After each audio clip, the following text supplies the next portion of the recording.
Hello everyone, welcome back to my YouTube channel. तो आज हम पढ़ेंगे पल्लव भाग 2 से पाठ नंबर 9 हिंदी का सुमन एक उपवन के।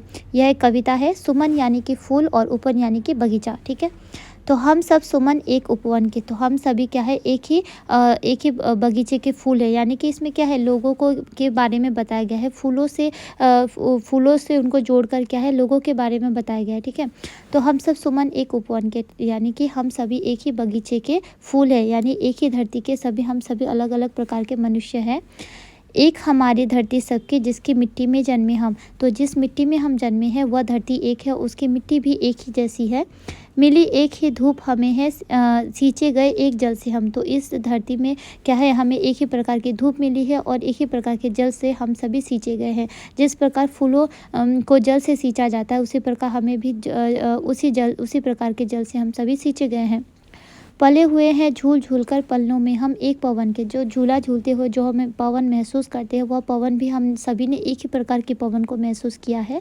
सूरज एक हमारा, जिसकी किरणें उड़ की कली खिलाती। तो सूरज एक ही है, हम सभी का सूरज एक है, जिसकी किरणों की मदद से क्या है, फूलों की कलियां खिलती है। ठीक है, तो उसी प्रकार सूरज हमें क्या है, अपनी रोशनी से हमारे जीवन में रोशनी फैलाती है। एक हमारी चांदनी, जिसके हम सबको नहलाती। तो चांद की जो चांदनी होती है, वो हम सभी को एक ही प्रकार की चांदनी हमें प्राप्त होती है।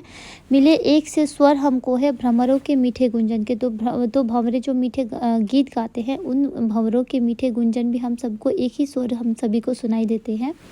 रंग रंग के रूप हमारे अलग अलग है, क्यारी क्यारी। जैसे फूलों के अलग अलग रंग होते हैं, अलग अलग रूप होते हैं, उसी प्रकार लोगों को भी अलग अलग रंग रूप होते हैं, अलग अलग भाषाएं होती है, अलग अलग व्यवहार होती है, लेकिन हम सबसे मिलकर ही है उपवन की शोभा सारी। तो अलग अलग रंग रूप के फूलों से मिलकर जैसे उपवन की शोभा बढ़ती है, उसी प्रकार अलग अलग प्रकार के लोगों से मिलकर इस पृथ्वी की शोभा बढ़ती है।